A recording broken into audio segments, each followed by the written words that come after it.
अपनी जिज्ञासाओं को कभी मरने ना देना और अपने कदमों को कभी थकने ना देना।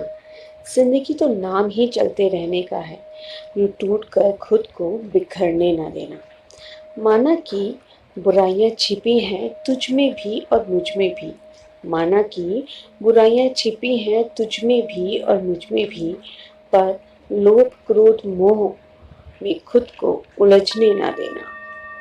ये तीन दुश्मन ही अपने साथ ही अहंकार को लेकर आएंगे और धीरे धीरे तुझे माटी में मिलाएंगे। पर तू अपने मन को इस माया जाल में फंसने ना देना। निकाल लेना खुद को और इस रास्ते से दूर होकर प्रेम करुणा और विश्वास से चलते हुए खुद को कभी थकने ना देना। नमस्कार दोस्तों, स्वागत है आपका अपने channel motivational short moral story channel जिंदगी 2.0। दोस्तों, अगर आपको मेरी वीडियोस पसंद आती हैं तो please like and subscribe my channel. आपको यहाँ पर नए नए मोटिवेशनल मोरल स्टोरीज मिलती रहेंगी और आप इन मोरल स्टोरीज से ज़रूर कुछ ना कुछ नया डेली सीखेंगे। दोस्तों, ये कहानी जो अब आप सुनने जा रहे हैं, ये कहानी कहती है कि अच्छी बातें सुनने से नहीं बदलता जीवन, बल्कि लक्ष्य तक पहुंचने के लिए चलना जरूरी होता है। जी हाँ दोस्तों, कोई भी चीज हमें चलने पर ही मिलती है। जब तक हम चलेंगे नहीं, तब तक हम खुद को पहचान नहीं पाएंगे और अपने दुश्मनों को मिटा नहीं पाएंगे। दोस्तों, दुश्मन कोई बाहर नहीं होता, किसी इंसान से हमारा बैर नहीं होता, बल्कि हमारा बैर होता है हमारे ही अंदर छिपे लोभ से, मोह से, क्रोध से और अहंकार से।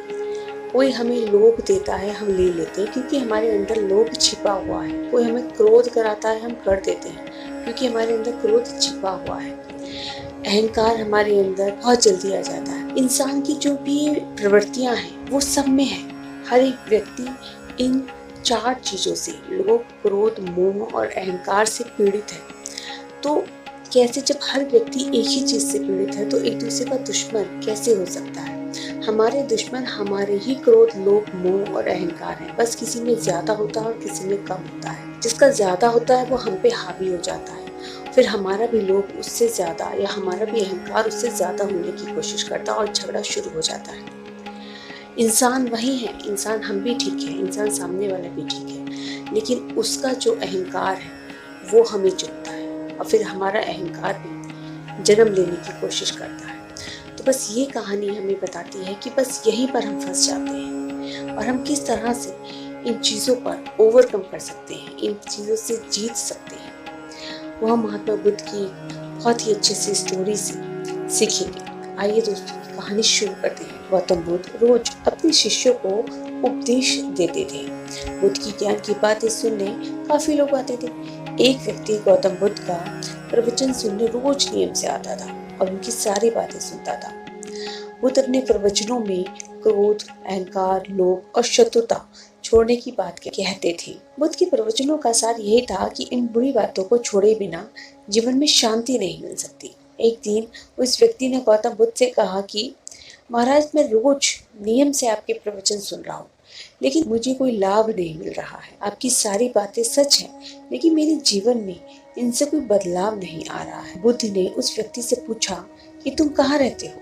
उसने जवाब दिया कि मैं श्रावस्ती में रहता हूँ। बुद्ध ने पूछा, ये जगह यहाँ से कितनी दूर है? उस व्यक्ति ने जगह की दूरी बताई। इसके बाद बुद्ध ने फिर पूछा, तुम वहाँ कैसे जाते हो? व्यक्ति ने बताया कि कभी घोड़े पर, कभी बैलगाड़ी पर बैठ जाता हूँ।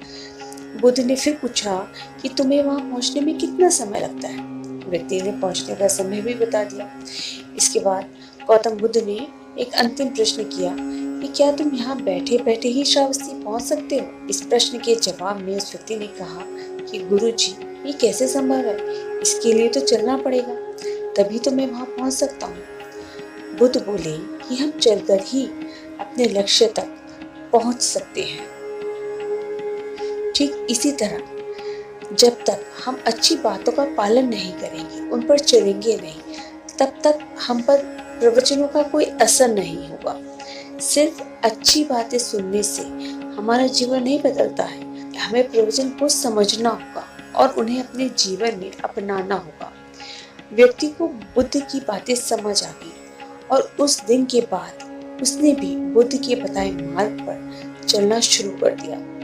बुद्ध के प्रवचनों से व्यक्ति की सोच बदल गई और उसका मन शांत हो गया। दोस्तों, कहानी बहुत ही छोटी सी है जिसे हम डेली किसी न किसी तरह से सुन ही लेते हैं, लेकिन कहानी की जो शिक्षा है, जो सीख है, वो बहुत गहरी है कि हम रोज ही किसी न किसी रूप में प्रवचन सुन लेते हैं। दोस्तों, महात्मा बुद्ध के शब्दों में अगर कहानी की शिक्षा को समझा जाए तो कहानी की शिक्षा यही कहती है कि अगर हम इन्हीं चीज़ों में फंसे रहेंगे कि उसने मेरा अपमान किया, उसने मुझे नीचा दिखाया, मुझ पर क्रोध किया, तो हम कभी चैन से नहीं बैठ पाएंगे। और जब तक मन में नाराजगी के विचार पलते रहेंगे तब तक हमारा क्रोध कभी शांत नहीं होगा। और जो व्यक्ति विचलित करने वाले विचारों से मुक्त नहीं होते, उन्हें कभी शांति नहीं मिलती। शांति तभी मिलती है जब हम अपने विचारों को अपने काबू में करें, हम क्रोध पर काबू करें, हम लोभ पर, मोह पर, इन सब चीज़ों पर काबू करें।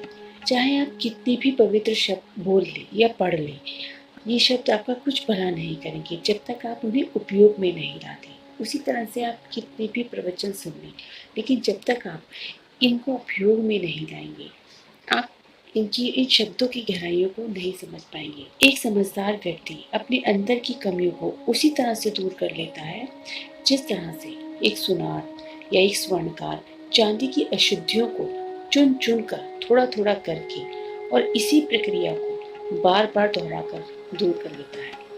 मैं आशा करती हूँ दोस्तों, आपको ये कहानी भी समझ में आई होगी और इसकी शिक्षा भी समझ में आई होगी। Thank you.